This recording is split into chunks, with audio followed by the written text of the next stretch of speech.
Someone cracked a joke. Whenever one consultant shows up, there is another one following, and that's again the case. Please welcome Liz Maassen and Andreas Traum from PwC on the stage with the topic Impact Tokens Accelerating Sustainable Investments. Hi. Yeah, if you need a second one. Yeah. All right. Yeah, thank you very much. And we talked about the booth placement next to each other, and now we even in direct sequence. So obviously, and of course, we're also a sponsor, and very happy to do so. And I think it's great to bring the community together and to show how we can support you in all of these interesting topics. ESG investing in crypto. When I posted on LinkedIn that we would be speaking, and I mentioned which topics we'd be talking about, one of the first responses I got was, ESG and crypto, isn't that a contradiction in itself? And a lot of people are talking about the whole energy usage, of all of the, Bitcoin mining put together. And obviously there is a bit of a contradiction in that topic. But today, Liz is going to walk you through some of the use cases that show how we can combine ESG and crypto and make ESG happen in the digital asset world. Great, thank you, Andreas, for the introduction. The ESG market is growing. It's already huge, and it's only growing more in the next few years, and that's why we're here, as Andreas said, to show you what opportunities there are to combine ESG with crypto assets. This can be for ESG investors. This can be for companies looking into crypto asset space and want to incorporate ESG factors. As said, the market is growing. Bloomberg Intelligence estimates that 1/3 of global assets under management will consider ESG factors in the next few years, which would be a 50 trillion market. You can always take these kinds of projections with a grain of salt, but the point is the market is big and it's growing. There's always a little confusion. What do all these words mean, all these terminologies? ESG, environmental, social, and governance, for the purpose of this presentation, just means that you consider ESG factors in your investment, besides traditional factors such as cash flow and balance sheet factors. When you're looking at socially responsible investing and impact investing, then you're considering or placing more importance on these ESG factors to even the level where ESG factors are more important than making money, which would be impact investing. So some of the examples we brought to you today are impact investing use cases. Some other are more broadly ESG investing. Just a recap on terminology for you. And also a quick note, this is not investment advice. And in the research I did on these use cases, I bought a few of these NFTs myself to see how they work. Again, I'm not trying to profit financially from any of this, but I saw at least how they work. When investing in ESG assets, of course, you have classic assets like stocks and bonds. You have alternatives, real estate and renewable energy. In crypto, we identified for the purpose of this presentation coins, non-fungible fungible tokens, DAOs, decentralized autonomous organizations, and NFTs. So, coming to the first group of ESG assets in the crypto space, coins or fungible tokens. You all know how they work. You have the basics one like Bitcoin, but also more advanced ones like Ethereum and others. The ESG benefit of investing in an ESG coin is that for one unit of that coin represents some kind of positive impact. So it can be number of children going to school or tons of carbon dioxide saved. And the other ESG benefit is based on the underlying blockchain technology, tamper-proof transparency on the social or the positive impact that has been conducted with that investment. So what kind of use cases are there? We brought 3 different ones. Are these all so new and innovative? Not necessarily, but they bring what we may already have into the digital asset space. And that's the interesting part. So, you know the European carbon credits, which are already traded since a few years. Automotive companies, for instance, can buy them when they emit more CO2 emissions. MOS and the MCO2 coin which they issue is similar. It's a digital carbon credit. It's not based on the European carbon credit, it's not an official carbon credit, but it is backed by projects in the Amazon rainforest. So by investing or buying the MCO2 coin, you can offset some of your CO2 emissions.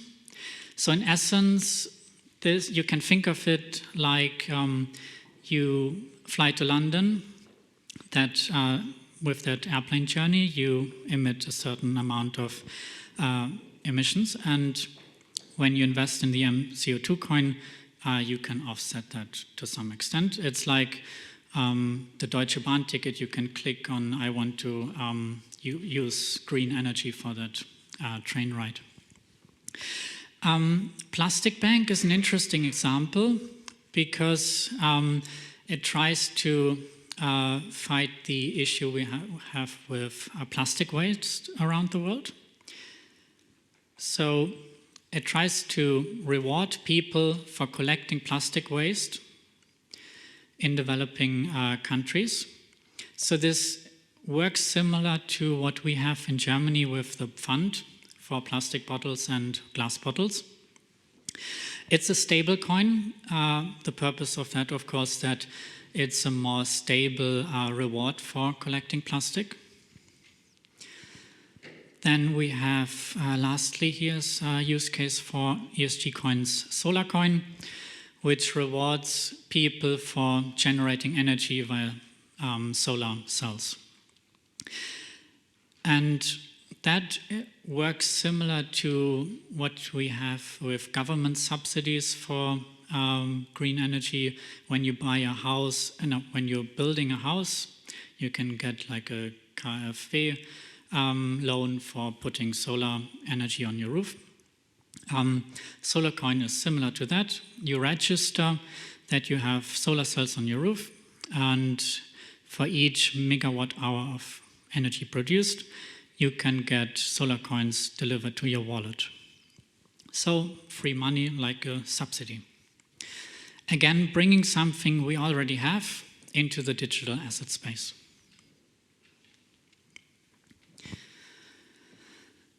Going to the next group of crypto assets, we have decentralized autonomous organizations. They're built on smart contracts. They use governance tokens to, well, govern themselves that give you the voting rights. What's specific about ESG DAOs is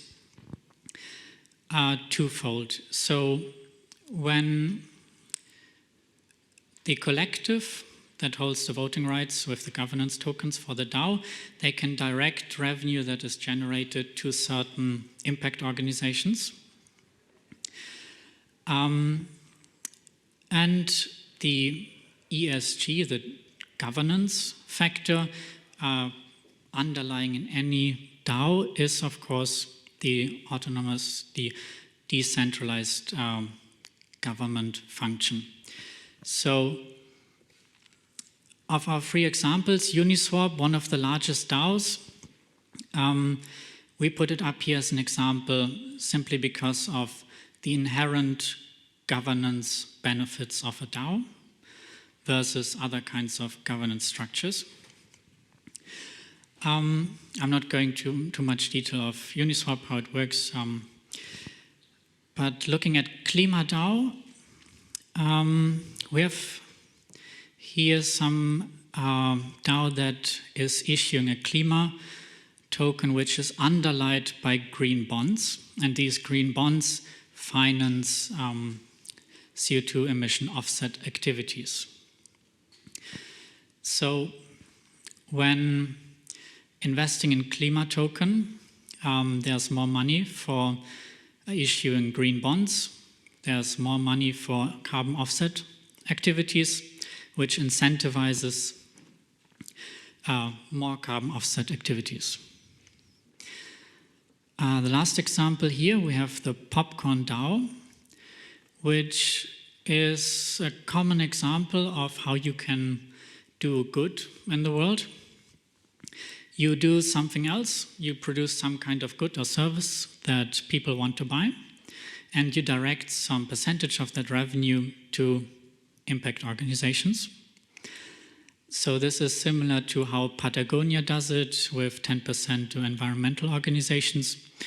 Popcorn enables investors yield farming strategies, and through the smart contracts, they generate revenue for that, and some percentage of that is directed to impact organizations.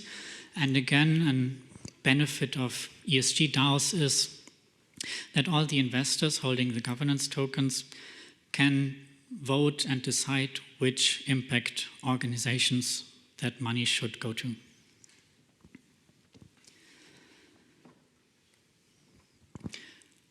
Looking at NFTs, the biggest thing the last few months.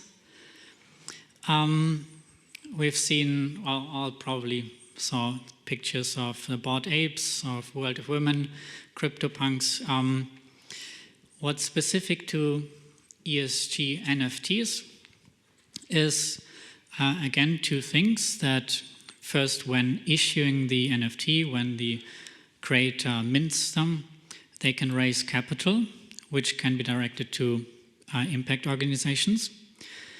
And secondly, which is very interesting, is that a lot of the successful NFT collections focus on community building. So with ESG NFTs, this gives impact organizations like the World Wildlife Fund or some other organization to build a digital community around their conservation efforts. Here, wildcards, we also have the first example, which is going in that direction. Like my mom used to donate money to the World Wildlife Fund, and she would get a few postcards with animals in return for that. Wildcards is basically the same. You donate money online on their website, and in return, you get an NFT with a picture of an animal which represents either a real animal or an animal that is symbolic for the conservation efforts of that organization. So on the website, you can donate money for leopard or elephant conservation efforts. Again, this is not a new thing, but it's bringing something we already have into the digital space. This is also what Tylor is doing. They are offering investors an opportunity to invest in the education of people in Latin America. You sponsor the technology training of someone, and this is similar to like sponsorships for children in developing countries to go to school. But the twist here is that you also get a financial return later on when the person starts working in a software development job. And lastly, we have Alphago Club, which is a classic example of the PFP profile picture boom. I mentioned Bored Apes and World of Women. So Alphago Club is similar, 10,000 randomized pictures. What you have with NFTs, I mentioned the community building. As a holder of an NFT, you get certain rights. And this is basically a membership club. And now that membership club can have all kinds of purposes and rights. The Bored Ape Club, they did a big party in New York, and when you held the NFT, then you could go there. But of course, you can also do ESG things with that. So Alphago Club is focusing on the S, the social factor of ESG. They give their members access to a mental health app, to a wellness team, and they are also organizing volunteering events around the world. So this closes it for the examples. Great, thanks, Liz. Yesterday we talked a lot about the benefits and the challenges of tokenization and tokenized assets. And a lot of what we talked about there also applies to ESG and to the examples that we have. Obviously, when looking at the topic of ESG and crypto energy usage, I mentioned that in the introduction, is a big topic. We have, similar to anything that is purely implemented in technology, fraud can be an issue. We have, as we outlined yesterday in the presentation, a lot of legal questions around classification, around the regulation of NFTs, for example. We have DAOs. I think the concept, ESG, the G, applying that governance aspect to a DAO, I think that's a very interesting but challenging concept. And we'll probably have lots of discussions still on that. And once we get that into the classification discussions, for formal ESG regulation, that's going to be a whole different topic. As a big four, tax, of course, we have to mention that. So if you do any of these, invest in these ESG DAOs or in these NFTs, how do you put them on your balance sheet? What are the tax implications? Those are big questions. And finally, also for mass adoption, safe custody. And if you have these as an organization, if it's not Liz or myself buying these because we want to do good in the world, but you have institutional adoption, you need to address the question of how to put all of that into your treasury. Right. And just lastly, when we want to look at adopting any of these on a larger scale, I think there's a lot of questions to tackle. And of course, any of these questions, I'm not going to go through all of these line items, but if you need help in any of those, obviously PwC is happy to support you, and just please come and approach us. And with that, I think we open up for any questions.